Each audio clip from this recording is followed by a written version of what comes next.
Autobiography of Owen Daniel West. Written in 1963, age 54. I, Owen Daniel West, son of George Daniel West and Cassie and Walker, was born May 14, 1909. I was number 9 in a family of 10 children, consisting of 7 sons and 3 daughters. Being born so far down the line caused a lack of close association with my older brother and sisters, but my childhood was full of many wonderful experiences. My recollection of my father's work was that of a laborer for the sugar factory in Lehi, Utah, and on the railroad section crew. We owned a small farm where we grew fruit, vegetables, poultry, and other farm animals. In my earliest years, I recall we had part of our farm in grain which was threshed each fall, then sent to Cooper's flour mill where we drew flour, bran, and other feed during the winter. My father always encouraged me to get a good education, so I would have a good job. Our home was made of soft rock blocks and contained 4 rooms, the kitchen, 2 bedrooms, and the front room or parlor. Up until my father's death in 1925, we had no modern conveniences. Our lighting was by coal oil wick lamps. There was no inside plumbing of any kind. Our heating came from a wood and coal range in the kitchen, which was the focal point of interest and most of our living. The front room was heated by a small stove. For many years our water for culinary purposes came from a deep well a few yards from the house. The water was procured from the well by means of a long rope and wooden bucket. Later, we had the water pipe to the front of the house but never inside. After my father's death, wiring was brought into the house and we had electric lights. My brother, George Curtis, then bought mother a Maytag washing machine which really overjoyed her after years of hand washings. As I look back, I cannot cease to be amazed at the number of us living in such small quarters. There were as high as 10 of us living there at one time. My mother not only took care of all of us, but for many years, a nephew, the Old West, son of my brother Lawrence, lived with us. Later, when my sister Pearl's husband, Otto Farley, died, she and her son, Owen, also lived with us. The work my mother did was back-breaking. For years she washed on a scrub board, and later with a manually operated washing machine in which she used her homemade soap. Each fall after the threshing of grain, she would get fresh, new straw to place in ticking. These straw mattresses would be used by us to sleep on during the winter months. In the fall of each year she would bottle or can hundreds of quarts of fruit, jams and jellies. These were stored in a cellar. In this cellar was also kept bacon, smoked hams, and other meat which was secured by butchering our own livestock. In a root cellar, we stored apples, pears, potatoes, carrots, and onions. From these 2 sources, plus our own poultry, eggs, milk, homemade bread, and churned butter, we lived on food which was not fancy but good and wholesome. Mother told me a few details of her early life. One event was the gleaning of the wheat fields in the fall. She said they were quite poor and had very few luxuries. Clothing was scarce and principally homemade.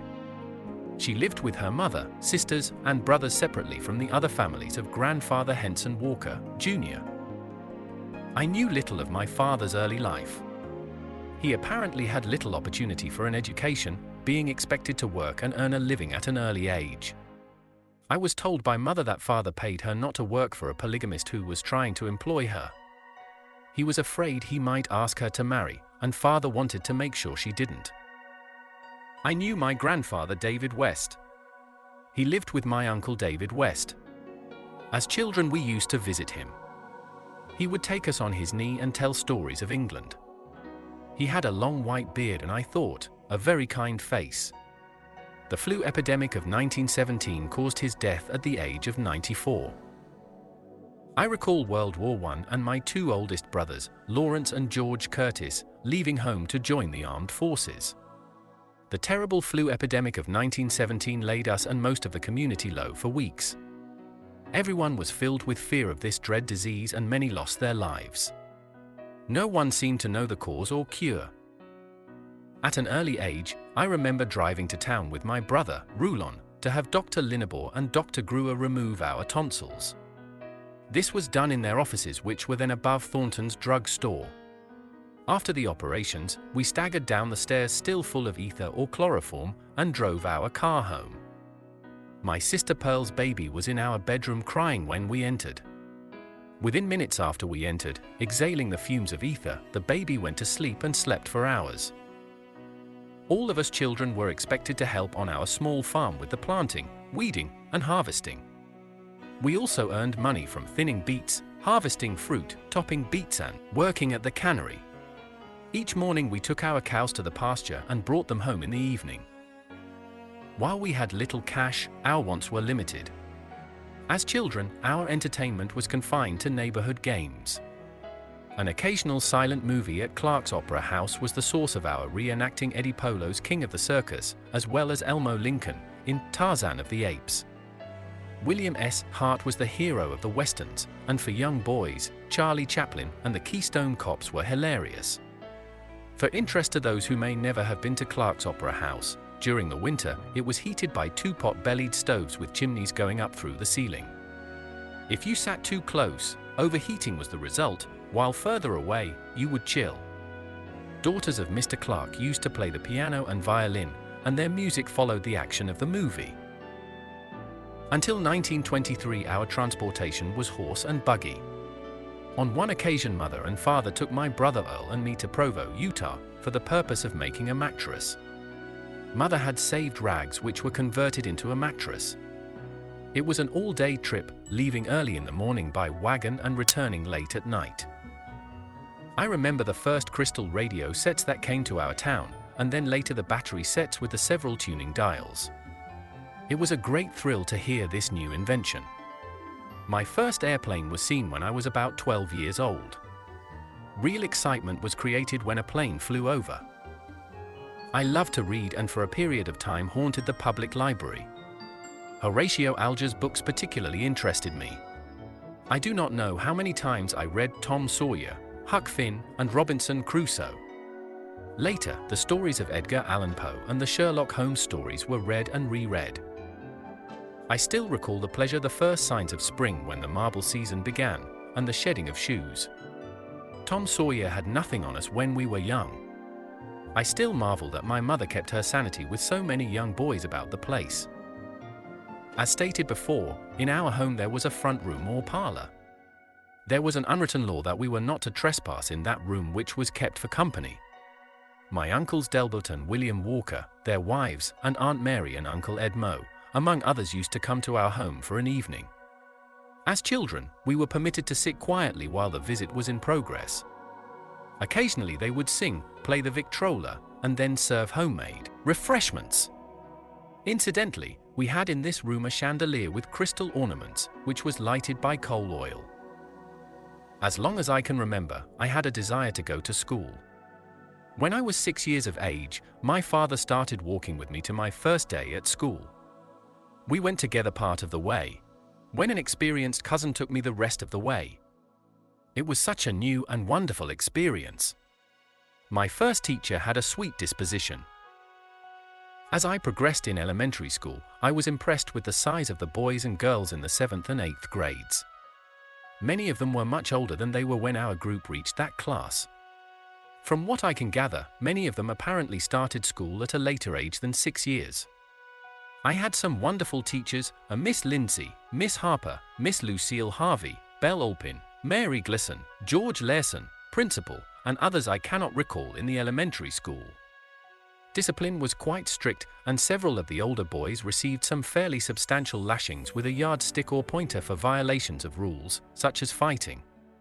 There appeared to be no objection to this disciplinary action from the parents, and I doubt that the pupils were impaired in any way. At least I watched them grow up and develop into substantial citizens. I was about 10 years of age when I used a telephone for the first time. Herman Green, a cousin and neighbor, had one. Boyd Nelson called asking that I arrange a ball team to play with his group located in Little Denmark. What an exciting experience! I recall my day of baptism into the church. Bishop Edwin Olpin was then Bishop of the First Ward. Vera Hone, a neighbor, and I walked to the tabernacle and were baptized the same day. In 1923 or thereabouts, excitement reigned supreme in our home. Father purchased a Model T Ford. He never did quite adjust from handling horses and wagon to driving the Ford. It was the source of merriment to hear him try to handle the car verbally. Later on, this car was traded for a Duet. In 1924, I enrolled at Pleasant Grove High School. The next 4 years provided great joy and satisfaction. I participated in baseball, basketball, track and boxing, and won my letter in each sport. I was elected president of the freshman class, which was an unexpected experience. There was one event that happened during that year which will last a lifetime in my memories. We had planned a party with each boy drawing a girl's name. She was to be his partner and furnish a basket lunch. Prior to this party, most of the boys had been wearing knee pants with long hose as their Sunday best. This night the long pant suit was worn by all the fellows, most for the first time. Also during the evening, most of the boys were introduced to their first dance. After trotting on my partner's feet together with the other uncomfortable feeling of not knowing anything about the graceful aft, I decided that dancing was of much greater effort than any sport in which I had engaged. Then and there, my dancing career ceased until my senior year of high school.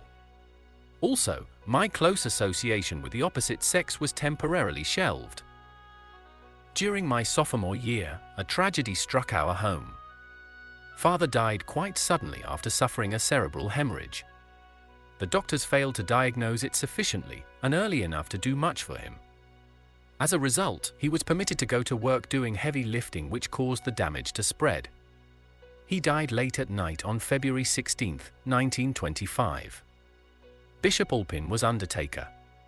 Mother was heartbroken.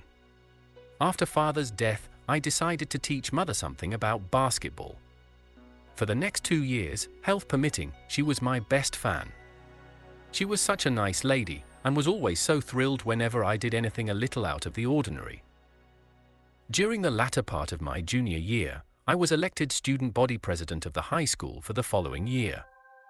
This was a great shock to me, for little did I expect to defeat my dear friend, Roy Oscar Son, who was in my opinion a real organizer, which ability he had already exhibited as president of our junior class. The position helped me considerably as I had to appear before groups and conduct assemblies. There is no doubt the high school had seen better presidents, but the opportunity was wonderful for me. It was during this period that I found it quite difficult to fulfill certain social obligations with a lady escort. Mother had been encouraging me to look for some nice girl who might be willing to go with me to these functions. After some persuasion, I finally convinced a young lady to be my first full-time date. We attended several things together for the rest of the year. Through the assistance of several girls, I finally learned a few fundamentals of dancing. In the early spring of 1927, I attended a dance at American Fork, Utah.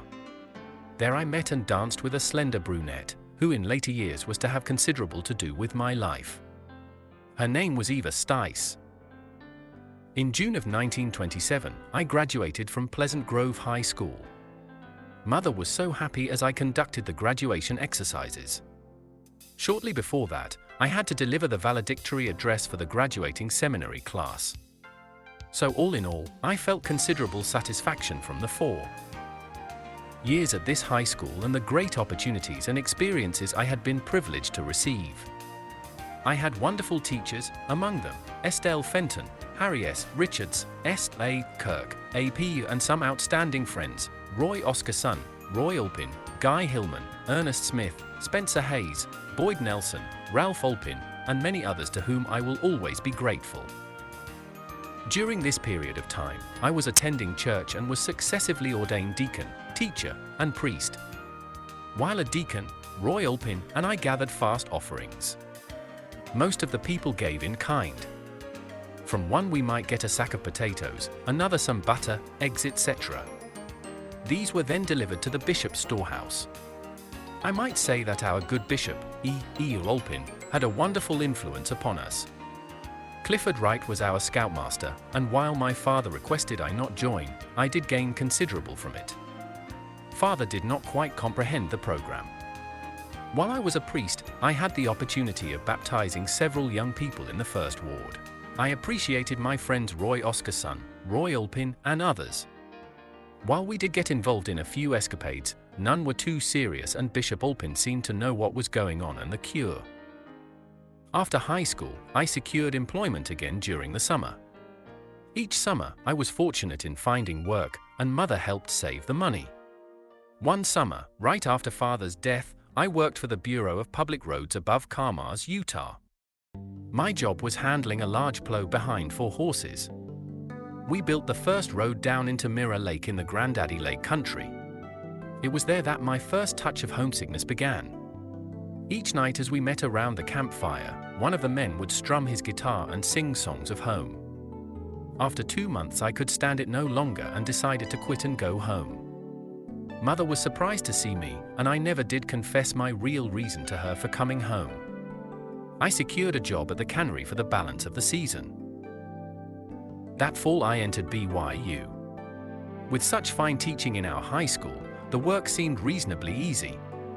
I had never played football, but the game intrigued me, so I tried out for the freshman team. Ability apparently was offset by enthusiasm, and I was accepted on the team and earned my letter. During the year, another real tragedy came into our family. Mother had not been too well, and one day both of her hip bones snapped. She was taken to the Leahy Hospital where she was to remain for a long time. One of the most heartbreaking things that ever happened to me was the time we hoped she was getting better and would be brought home, and I called at the hospital to find that while the nurse was turning her, an arm was broken. I never will forget Mother's large brown eyes filled with tears as she greeted me. It meant she had something terrible that appeared beyond the knowledge of medical people.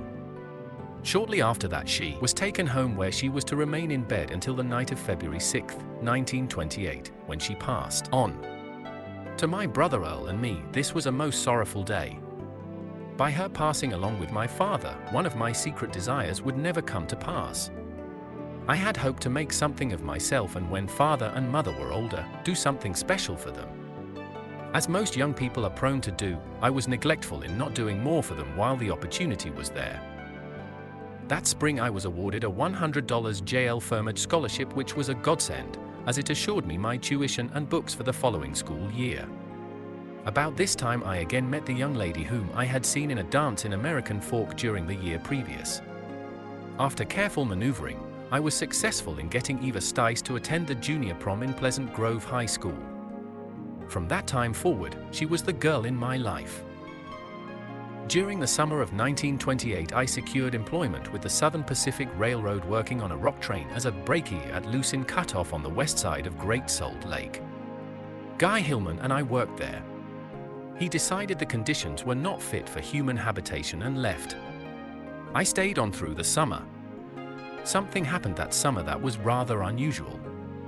Eva had a dream that while I was working on one of the rock cars, it tipped over, striking and killing me. She was so upset over this, she told her father. Even with his assurance it was just a dream, she asked him to send a telegram saying it was urgent I come for a visit. Not knowing the circumstances, I had a hard time getting time off. However, I did for a few days. When I returned to my job, the boss had given another young man my job and put me under the crushers, the most disagreeable job in the whole lot.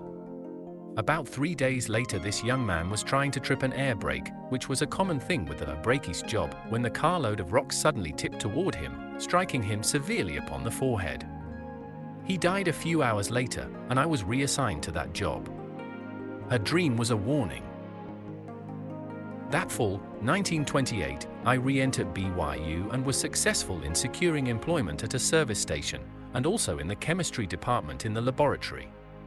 With the money I had saved from the summer's work and the income from this work, I was able to complete the year with little borrowing. That year I tried for the BYU basketball and football teams. I was successful in making both squads as a substitute and did get to make the trips with the teams. Whenever we could arrange the finances and time, Eva and I would attend church, a movie or a dance. Either this year or the one previous, we say and heard the first successful sound movie starring Al Jolson. As the spring quarter at BYU drew to a close, I was trying to figure how to secure employment for the coming year. In the meantime, I had found a place to live in Provo, where I received board and room for keeping the apartment house clean and painted. I had heard of a very successful summer one of the boys experienced in selling woolen good in Alaska. It sounded so fabulous that I decided, if I could, it would be the place to earn my money. In company with Spencer Hayes and his father William, we drove in their car to Seattle, Washington. Prior to this we had signed up with the Jenkins Woolen Mills of Provo, Utah, and assigned a case of samples.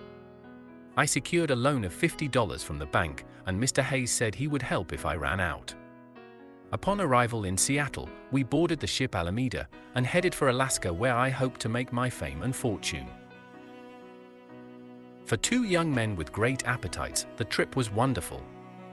Meals were served 5 times a day, and we never missed one. Evenings were spent dancing and visiting, then eating some more. We arrived at Ketchikan, Alaska, and were met by a brother of Spencer. It was about midnight and the sun had just set temporarily, because it was up again at about 2 a.m. The next day, I set out on a door-to-door campaign. I sold sufficient goods to net over $25 in profit, so I knew then I was in the right business. However, we found that the people were depending upon the salmon run, which had not started. Their purse strings were kept rather tight pending this event, so we moved on the next city by boat. Very little success was experienced there for the same reason. Time was slipping by, and it looked mighty bleak for my entering college again. After considerable discussion, it was decided we return to the States. Immediately upon my return, I went to Bingham, Utah, to try for work in the mines. I was successful and secured employment in the Highland Boy mine, working at about 2,000 feet below the earth. It was a new and somewhat disconcerting work for me, but the pay was $6 per day. Some days I would work double shifts and secure another $9 for that. In the meantime, my good friends, Roy Olpin and Roy Oscarson, had been called on missions for the church. I hoped for a call, but none came. I figured the bishop probably felt I could not afford to support myself as the reason. With both parents dead, I was my sole support. As my schooling was nearing an end, I was concerned for my future livelihood. Eva was away at Midway, Utah, teaching school. It was that year I made a football trip to Reno, Nevada, and then on to Berkeley, California for preseason football games. The trip and the results assured me a position on the team as a guard.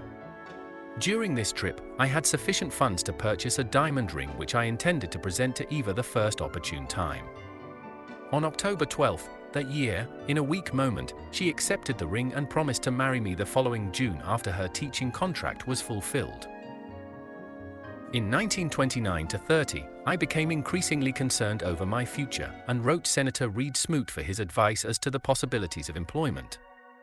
He wrote back stating that the market crash had made so much unemployment he advised against coming to Washington, D.C. As the spring of 1930 approached, I learned that Professor Clarence Boyle of the BYU was going to New York to work on his Ph.D. Newell Bown, Lovell Jackson, Keith Sumner, Lawrence Skousen, and I decided to go with him.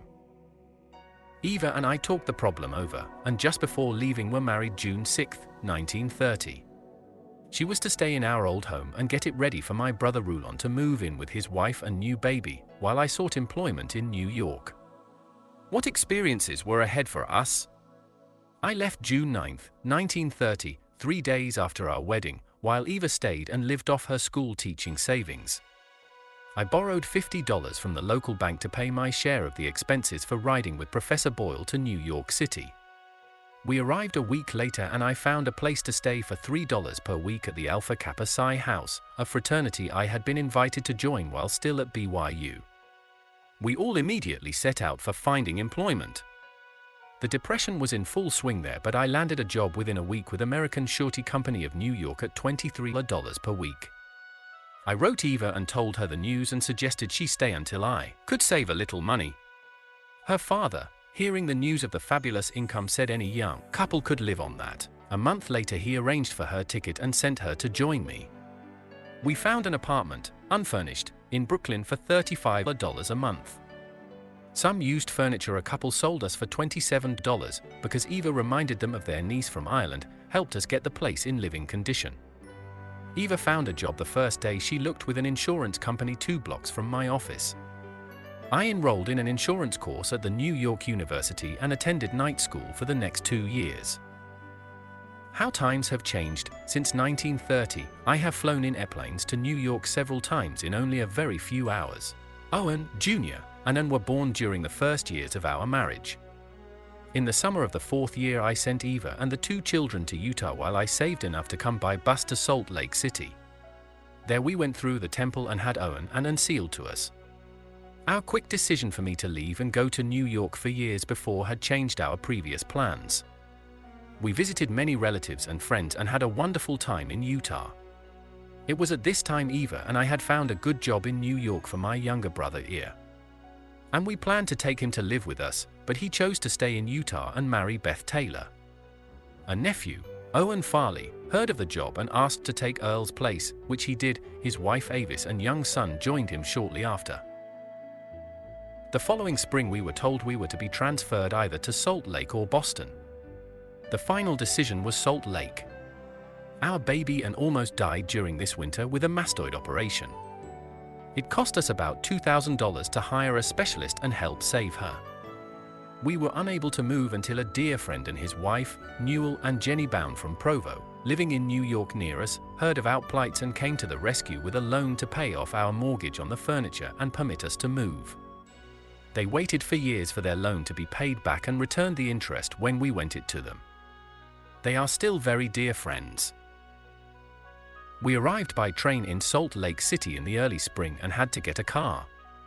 Eva knew a dealer in American Fork named Mr. Nielsen who was very trusting and allowed us to take a demonstrator for a $50 deposit. I was a special agent for the company and traveled through Idaho, Montana, and Utah for 2 years. I was away 19 months of the 24 we lived in Salt Lake. We lived in the Richards ward. I was a member of the MIA superintendency and coached a basketball team and handled a quorum of deacons. Our baby Ann had a recurrence of the mastoid condition and had to again have surgery to save her life. She developed pneumonia along with the other and it was again a real battle to help her recover. We were transferred to Portland, Oregon, where everything began to brighten for us. We remained there on a temporary assignment for 10 months, then were transferred to Los Angeles where we stayed until after James and Donald were born. I was the MIA superintendent and Eva was the organist. Our next move was back to Portland, Oregon, where we stayed until 1945. I was superintendent of the Moreland Ward MIA and scoutmaster and general secretary of Aaronic priesthood. Eva was active in MIA and ward choir music. We bought our first home there and enjoyed it so much out in southwest Burlingame. It cost us $30 a month payments after the $500 down payment. It was like living in a large forest and the children began to thrive in the surroundings. World War II began at this time and our family spent 6 weeks each of 3 summers out on a farm harvesting the berry crops and hay in return for all the fruit we could can and freeze plus all the milk, cream, eggs, and good food we needed while out there. They also furnished us with 2 cabins to live in. We felt like pioneers and did work like pioneers, arising at 4 a.m. and working until long after dark, washing on scrubbing boards and cooking on very old stoves. It was well worth our efforts though, as we had plenty of good food all the following winter, plus the children and Eva and I earned enough extra money to install a second bathroom in our home. In 1945 we came to Denver, where I was made branch manager of our company. All our 4 children grew up mainly in Denver and graduated from East High School.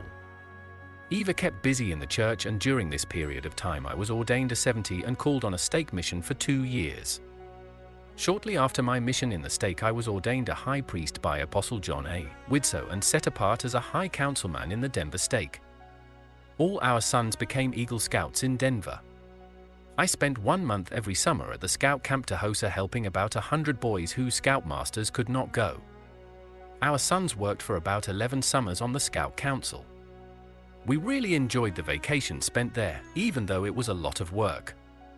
Our first son Owen left for a mission to the Northwest. By the fall of 1959 all our children had grown up and 2 were married. Jim was on a mission in Mexico and Don was in Provo at the BYU. My company transferred Eva and me to Chicago where I assisted in putting a large regional office in operation. We lived in the North Shore ward of the Chicago Stake.